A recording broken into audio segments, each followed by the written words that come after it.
Notre projet consiste à soutenir les enfants vulnérables dans la ville de Dessé, dans l'école primaire, actuellement dans 2 écoles. En 2021, nous avons eu dans notre cantine, nous avons 3 activités principales. Il s'agit de servir des repas chauds aux enfants. Ils étaient 80. Ensuite, nous les organisons de soutien scolaire. Et en plus, il y a eu aussi des activités socioculturelles que nous avons mis en place. Surtout, celui-ci, elle est très très important. Une partie, elle est éducative. Et en d'autres, c'est plutôt une sensibilisation aux problèmes sociaux de la région. Que j'ai oublié de mentionner, je pense, c'est la construction d'une nouvelle cantine pour l'accueil d'environ 50 enfants. En 2022, nous allons élargir notre offre dans une deuxième cantine, celle de Mbarazahaï. On aura 2 cantines dans cette ville qui sont maintenant en fonction pour accueillir 110 enfants vulnérables. Par vulnérabilité, il faut s'entendre, donc nous avons beaucoup d'enfants orphelins entièrement ou bien seulement d'un parent, ou alors des enfants malades et surtout des enfants sidaïques, et donc qui sont en général, s'ils ne sont pas encadrés par nous, qui risquaient d'interrompre leur scolarité et se mettre dans la rue à la recherche de la nourriture et puis habillements ou autres qui sont de première nécessité.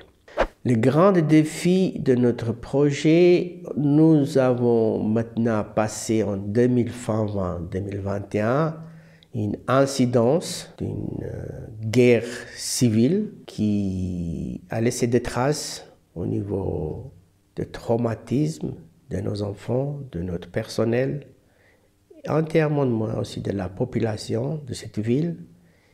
Et petit à petit, la vie doit recommencer comme avant et nous aimerions faire quelque chose.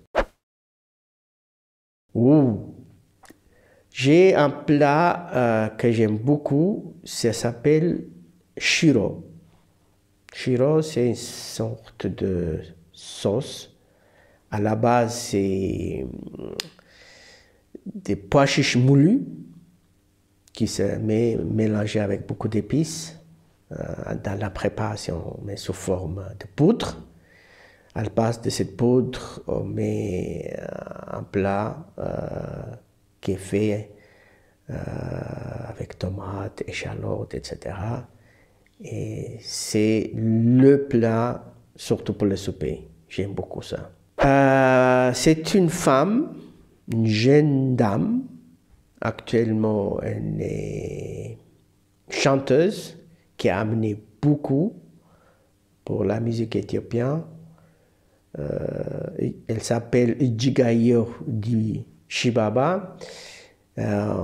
Mais en raccourcissant son nom, on les appelle Gigi. Mais malheureusement, elle ne chante plus depuis bientôt plus de 5 ans. Et j'aimerais qu'elle revienne de nouveau sur la scène. Et elle avait évolué la musique d'une façon qu'on ne s'attendait pas. Bien sûr, il y en a d'autres aussi, un peu, qui ont évolué la musique. Mais celle-là est ma préférée. Une fête importante, c'est la fête de Nouvel An éthiopien. Nous avons un calendrier éthiopien qui démarre le 11 septembre ou le 12 selon l'année bissextile. Et puis, pour moi, c'est là où, avec toute la cérémonie de démarrer l'année au sein de ma famille qui m'a marqué toute mon enfance. Ça c'est accepter l'autre. Accepter l'autre tel qu'il est, mais pas vouloir le considérer comme on voudrait qu'il soit. Et les gens de DC en sont connus pour être très ouvertes pour tout le monde au niveau de différences religieuses, ethniques. Il n'est pas rare de trouver au sein d'une famille des parents venant d'un tel ou tel groupe religieux ou alors de tel ou tel groupe ethnique, sans que ça pose aucun problème. Et cette cohabitation, cette facilité de vivre ensemble, c'est vraiment la valeur. L'espoir que demain sera toujours mieux qu'aujourd'hui. C'est ça ce qui me fait vivre.